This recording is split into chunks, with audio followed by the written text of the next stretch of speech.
Now, the ice cream starts with a basic custard, and I use the same recipe no matter what kind of ice cream I'm making.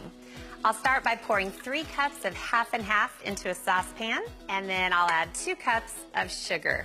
Now, I'll turn on the heat, and I'll just stir this to get the heat going.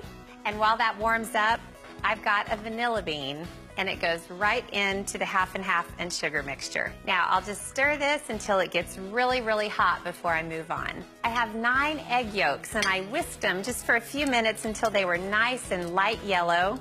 Now, I'm gonna temper these egg yolks. I'll take a ladle of the hot mixture, and while I whisk the yolks, I'll just gradually drizzle it in really, really slowly. The bowl feels warm, and that's perfect. So now I can just pour it right in without any fear. Now I'm just gonna slowly cook this for a few minutes. So when it's thick enough to coat the spoon, it's done. Then it just gets poured through a fine mesh strainer into a pitcher. And this is where things get even better. 3 cups of heavy cream. It just gets added to the custard and stirred in. And that's the custard all done. Now it just needs to go into the fridge for a couple of hours.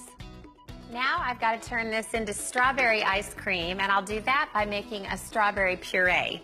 I've just got a good amount of whole strawberries, and I'll add a little bit of sugar, just about 2 tablespoons or so. Let the blender go. I'll just pour it in and swirl it around. Now I'll let the ice cream maker do the really hard part. I'll just pour in about half of this. This maker freezes about half of this quantity at a time. Get the lid on. Now it's just about patience.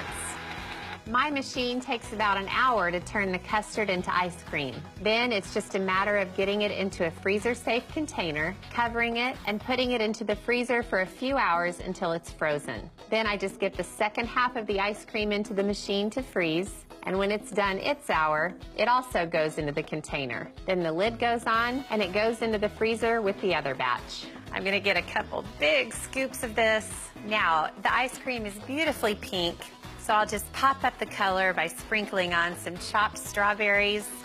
Oh, how pretty is this?